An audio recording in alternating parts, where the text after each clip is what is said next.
Ok, vamos mergulhar de cabeça nisso. Bem-vindos a mais uma análise detalhada. Hoje a gente vai embarcar numa jornada fascinante, desconstruindo algo que, olha, muito provavelmente está aí na geladeira de muita gente nesse exato momento: o nosso refrigerante do dia a dia. É uma daquelas bebidas totalmente onipresentes, né? Mas a história e a composição dela escondem segredos científicos e marcos históricos que são simplesmente surpreendentes. Para garantir que a gente vai cobrir todos os ângulos, o nosso roteiro de hoje é super direto. Primeiro, a anatomia de um refrigerante. Depois, da farmácia ao fenômeno. Aí a gente passa para as tendências globais de consumo, seguido pelo impacto na saúde e, por fim, reações e regulamentação. Vamos lá. Sabe o que é mais doido? Como um tônico de saúde de farmácia se transformou numa sobremesa líquida que hoje é taxada globalmente? Essa é a grande ironia que guia a nossa investigação de hoje. Pensa só, como é que uma mistura que foi inventada lá atrás por boticários para propósitos estritamente medicinais, como uma poção de saúde mesmo, virou, séculos depois, o centro de batalhas regulatórias e tributárias gigantescas no mundo todo? É no mínimo curioso, não acha? Mas antes da gente ir para os dados mais pesados, precisamos alinhar do que exatamente estamos falando, química e legalmente. Um refrigerante, por definição, é uma bebida não alcoólica, não fermentada, fabricada industrialmente com água, açúcar ou adoçantes, extratos ou aromas e aquele gás carbônico inconfundível. E um detalhe histórico bacana: no inglês, o termo soft drink apareceu simplesmente para fazer um contraste. Era para separar essas misturinhas leves, chamadas de soft, das bebidas hard, que eram as alcoólicas pesadas. Então, primeira parte, anatomia de um refrigerante, desconstruindo as bolhas. Para entender o todo, a gente precisa primeiro colocar um único copo sob o microscópio e ver a maquiagem química exata ali dentro. Agora, o que é realmente interessante aqui é a complexidade dessa receita sintética. Ela que cria aquele sabor e aquela efervescência que a gente reconhece de longe. Tudo começa, claro, com a água, mas é uma água rigorosamente tratada para tirar qualquer traço de cloro ou ferro. Depois entram os acidulantes, tipo ácido fosfórico ou cítrico, uns antioxidantes e, lógicos, conservantes, como o ácido benzoico e o sórbico. O papel deles é brilhante. Eles inibem a proliferação de micro-organismos. Resumindo, é um ambiente quimicamente construído do zero para durar muito tempo na prateleira e ter o mesmíssimo sabor em qualquer lugar do planeta. E aí a gente chega num número que, nossa, chama muita atenção: 11%. Numa versão tradicional, daquelas não dietéticas, o açúcar, que normalmente é sacarose, representa cerca de 11% do peso total da bebida. É bastante coisa. E é justamente esse ingrediente que não dá só aquele sabor doce, mas também encorpa a bebida, sabe? Ele fixa o sabor na língua de um jeito bem duradouro. Mas tem um truque aí. Essa quantidade massiva de açúcar trabalha em dupla com outro fator crucial: a acidez.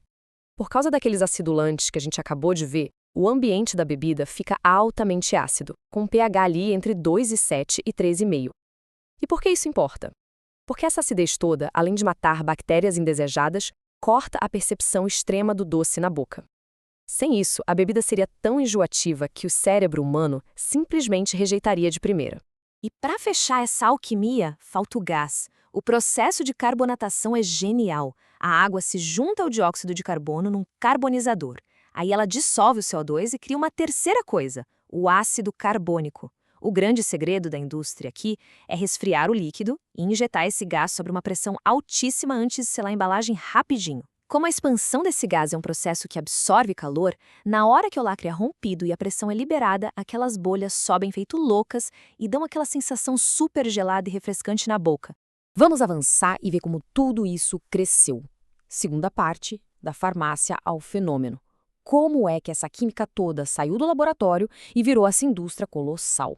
A evolução tecnológica por trás disso é o máximo.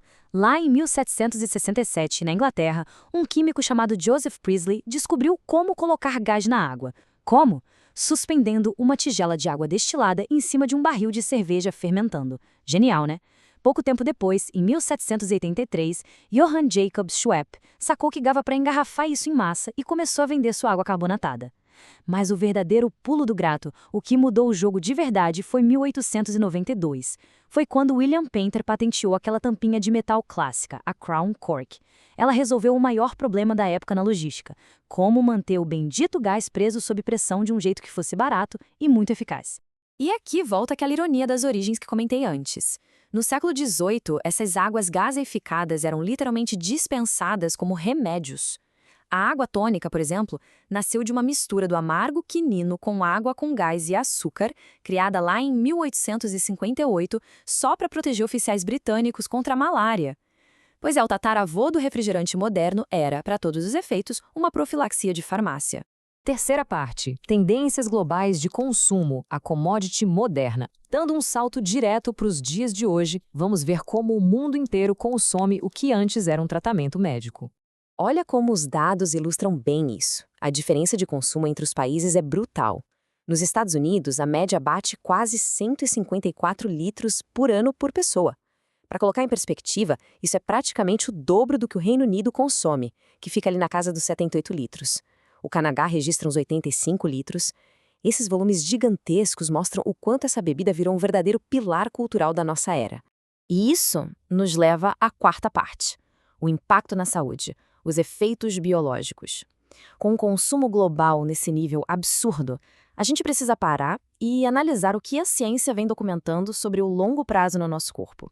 E fica aquela pergunta inevitável, né? O que exatamente acontece lá dentro de nós quando as bolhas somem? Quando a garrafa esvazia e aquele frescor todo passa? Como é que a nossa biologia processa aquela enxurrada de açúcares, acidulantes, conservantes e corantes que acabamos de ver?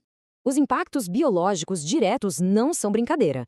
Começando pelos dentes, a erosão é um golpe duplo. De um lado, os ácidos corroem o esmalte, e do outro, as bactérias fazem a festa fermentando os açúcares simples, o que causa ainda mais estrago. Tem mais. Estudos clínicos enormes apontam uma queda de 4% na densidade óssea do quadril em mulheres que consomem frequentemente refrigerantes à base de cola. Além disso, existe um aumento bem preocupante de 23% no risco de desenvolver pedras nos rins. Os números realmente falam por si.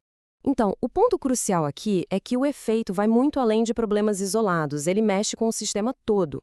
A relação entre beber muita bebida açucarada por muito tempo e problemas como síndrome metabólica e diabetes tipo 2 é amplamente reconhecida na comunidade científica. Tem também a questão do ganho de peso e da obesidade, claro, por causa do alto valor calórico, mas não para por aí. Programas de toxicologia levantaram bandeiras amarelas para subprodutos químicos.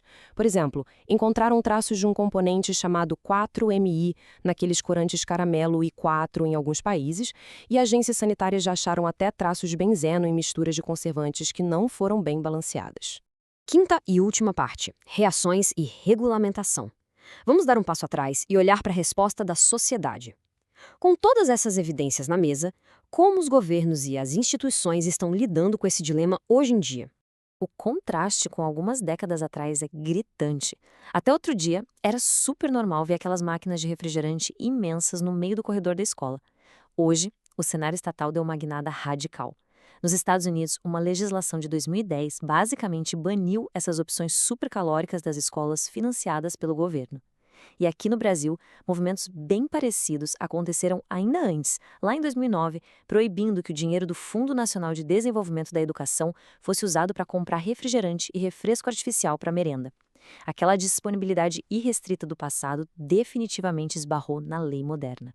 E essa onda de intervenções não é algo isolado de um só país. Ela está rolando no mundo inteiro com abordagens diferentes. No Reino Unido, a gente viu um lobby pesadíssimo para taxar diretamente o litro das bebidas açucaradas, com a ideia de criar fundos para a saúde.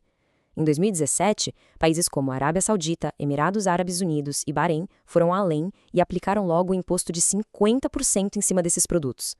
Mais recentemente, em 2022, o estado de Oaxaca, no México, proibiu de vez a venda dessas bebidas adoçadas para tentar frear crises crônicas de saúde pública locais. O que a gente tem hoje é uma tapeçaria internacional hipercomplexa de ações restritivas. O que nos traz a essa provocação final para amarrar tudo? O que o futuro reserva para a indústria de bebidas agora que o mundo inteiro parece estar reavaliando a sua relação com o açúcar? A gente viu aqui um ciclo completo da história, né? O produto nasceu como uma cura, virou uma mercadoria absolutamente insubstituível em festas e mesas no globo todo, e agora passa por um pente fino da biologia e da legislação. Com o mercado correndo atrás de adoçantes mais limpos, embalagens sustentáveis e focando na saúde metabólica, qual vai ser o destino daquela receita clássica no longo prazo? As respostas para isso vão redefinir muito mais do que só as prateleiras dos supermercados, elas vão ditar políticas públicas pelas próximas décadas. Muito obrigada por acompanhar a gente em mais essa análise aprofundada. Até a próxima.